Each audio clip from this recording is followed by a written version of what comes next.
Untuk membahas bagaimana sebenarnya kedudukan gerakan pramuka di sekolah PAUD hingga menengah telah bergabung dari luar studio Wakil Ketua Komisi 10 DPR RI, Dede Yusuf. Kami juga sudah mengundang pihak Kemendikbudristek tapi berhalangan untuk bergabung. Saya langsung sapa Mas Dede, selamat malam. Selamat malam, Mas. Baik, Mas Dede, artinya dengan pernyataan dari Mendikbud Nadiem Makarim yang mengatakan bahwa status wajib dari kegiatan pramuka ini tidak akan dicabut. Artinya apakah bisa dikatakan bahwa ini tidak lagi menjadi polemik, Mas Dede?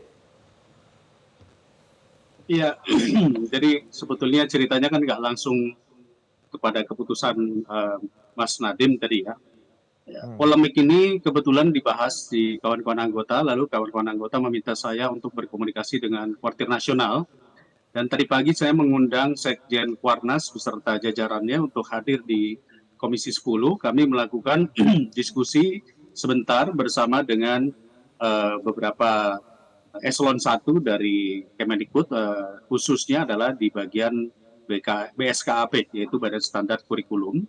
Dan kita jelaskan apa yang dimaksud dengan Mas Nadiem tentang pencabutan, lalu kemudian apakah ada gantinya. Nah, dari pertemuan itulah kemudian Kuarnas meminta ini tetap menjadi ekskul wajib. Namun kita jelaskan juga kendalanya memang di Undang-Undang Gerakan Pramuka bahwa pramuka itu bersifat sukarela. Nah, sementara di dalam Permendikbud sebelumnya ini adalah bersifat ekskul wajib. Oleh karenanya dicari titik temu. Yang penting bukan mewajibkan berseragam atau bukan mewajibkan camping, tetapi mewajibkan pendidikan karakternya. Nah, itulah yang kemudian akhirnya ketemu. Kalau begitu, menurut dari Kemendikbud, bagaimana jika pendidikan karakter, nilai-nilai kepramukaan itu dimasukkan di dalam profil pelajar Pancasila atau P5 tersebut menjadi bagian daripada kurikulum. Artinya dinaikkan dari bukan dari sekedar ekskul menjadi atau kurikulum yang memiliki nilai tersendiri dan itu menjadi bagian daripada 20% mata pelajaran ekstra. Nah, inilah yang kemudian hasil pertemuan ini akhirnya terjadi kesepakatan yang akhirnya disetujui oleh Mas Menteri tadi. Gitu, Mas Fadli. Oke, teknisnya itu seperti apa, Mas Dede, menjadi kurikuler tadi? Seperti apa nih nilai-nilai dari pramuka nanti yang akan dimasukkan ke dalam materi pelajaran? Baik. Jadi saya mesti menjelaskan dulu sebelumnya ya bahwa memang selama 10 tahun pramuka menjadi ekskul wajib, banyak sekali sekolah-sekolah yang belum bisa menjabarkan pemahaman pramuka. Dipikir kalau pramuka itu hanya sekedar menggunakan baju seragamnya, upacara, lalu kegiatan-kegiatan yang sifatnya camping yang kadang-kadang nilai-nilai kepramukaan itu malah tidak terlatih. Padahal di dalam nilai kepramukaan itu kita tahu sekali ada masalah lingkungan hidup, masalah bakti sosial, masalah kecintaan terhadap sesama hidup, masalah kemandirian dan lain-lain ya. Nah, itu yang justru tidak terlatih dikarenakan pembinanya banyak juga belum katakanlah bersertifikasi ataupun belum mengikuti kursus mahir dasar dari pramuka. Apa akibatnya? Terlalu banyak siswa di sekolah yang harus mengikuti kegiatan pramuka, sementara pembinanya mungkin hanya 1 atau 2. Akibatnya ya pembinanya juga bingung mau ngasih materi apa lagi. Itulah yang membuat kebosanan kepada siswa. Nah, kalau esensinya nanti dimasukkan kepada profil pelajar Pancasila, jadi menjadi salah satu bagian. Contohnya, misalnya tadi gotong royong, kerjasama, mencintai alam. Mungkin nanti di dalam profil pelajar Pancasila ada juga seni budaya, ada juga olahraga dan lain-lain yang membuat anak-anak atau siswa-siswa itu tidak melulu di dalam kelas. Jadi artinya materi-materi itu nanti disajikan lebih detail dan tadi saya meminta Kuartir Nasional segera menyiapkan modul-modul pola-pola didik atau pola ajar kepada siswa yang nanti mereka akan rapatkan antara Kuartir Nasional dengan Kemendikbud akan segera merapatkan dan kira-kira pola materi ajar mana yang bisa masuk di dalam kurikulum Merdeka. Gitu, Mas Fadli. Oke, jadi harapannya adalah punya modul yang jelas begitu ya, Mas Dede, agar memang nilai-nilai dari pramuka sendiri itu bisa mendarah daging begitu kepada para siswa ya, begitu ya, Mas? Betul, jadi esensinya adalah nilai-nilai kepramukaan itulah yang lebih penting ketimbang seragamnya.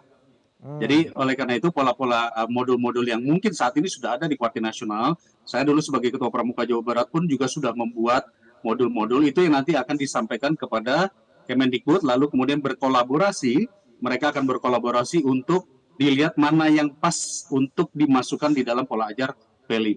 Saya pikir Oke. ini win-win position.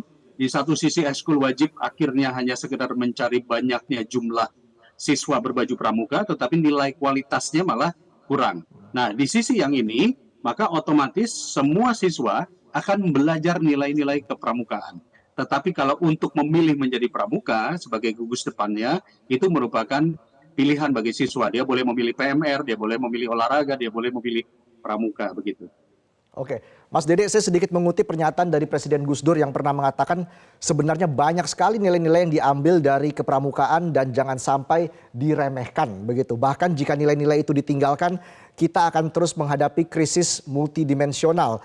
Apakah Anda melihat sebenarnya saat ini banyak nilai-nilai kepramukaan begitu ya, yang memang telah ditinggalkan ataupun luntur begitu Mas Dede dengan jalannya waktu, dengan teknologi yang terus berkembang. Anda melihat seperti apa? Apa yang menjadi kekhawatiran dari Komisi 10 ketika tadi kata wajib itu dihilangkan misalnya? Seperti apa Mas Dede? Baik, saya pikir kalau kita berbicara pramuka sebelum era ekskul wajib, itu nilai-nilai itu benar-benar diperjuangkan karena pada dasarnya pelatih-pelatih yang ada di sekolah-sekolah itu benar-benar mengajarkan nilai-nilai. Tapi kemudian dalam 10 tahun ketika menjadi ekskul wajib, akhirnya banyak sekolah hanya mengadakan pramuka hanya sekedar mengejar kewajibannya saja. Karena disitulah ada apa namanya penilaian-penilaian yang harus diikuti. Bahkan kami juga sering menemukan eh, ada siswa yang dapat nilai pramuka padahal nggak ikut pramuka. Nah, seperti itulah yang kita khawatirkan kalau ekskul wajib ini menjadi sesuatu yang sifatnya Dan itu terjadi ya hanya Mas Dede sekedar ya? menggugurkan kewajiban. Nah, konteksnya tadi, nilai-nilai apa yang ada di dalam pramuka itu banyak sekali dan saya mungkin uh, yang paling gampang saja itu masalah kemandirian, masalah soal toleransi, masalah soal gotong royong kerjasama dan Hmm, lain-lain yang hmm. itu sudah terangkum di dalam materi-materi ajar ataupun yang saat ini kita sebut sebagai dasar dharmanya itu sudah ada. Nah, kebetulan pemerintah ingin menggolkan yang namanya profil pelajar Pancasila, di mana profil pelajar Pancasila itu sangat bersinggungan erat dengan apa yang ada dalam dasar Dharma. Nah, kami dari Komisi 10 mengatakan kuatkan saja dasar Dharma di dalam dalam masa kepramukaan, maka profil pelajar Pancasila pun akan mudah mengikuti. Tinggal ditambah dengan olahraga, tinggal ditambah dengan seni, dengan hal-hal yang sifatnya tadi soft skill-nya tadi berkomunikasi dan lain-lain ya, berleadership. Menurut saya itulah yang salah satu yang bisa menjadi daya tolak yang disebut Mas Menteri itu 3 dosa besar pendidikan, yaitu bullying, kekerasan seksual, dan intoleransi. Nah, dengan adanya nilai-nilai ajar, nilai-nilai kepramukaan ini masuk di dalam kurikulum, itu insya Allah kita bisa menangkal hal-hal yang tadi sudah kita katakan permasalahan-permasalahan yang ada seperti bullying dan kekerasan. Gitu Mas Valeri. Oke, jadi sebenarnya banyak nilai-nilai dari kepramukaan ini yang bisa kita berikan kepada adik-adik kita, siswa kita begitu ya. Banyak sekali untuk menghadapi krisis multidimensional begitu. Seperti tadi saya mengutip Presiden Gus Dur. Tapi kalau kita lihat sebenarnya dari minat siswa sendiri seperti apa, Mas Dede? Anda melihat sejauh ini untuk mengikuti kegiatan pramuka?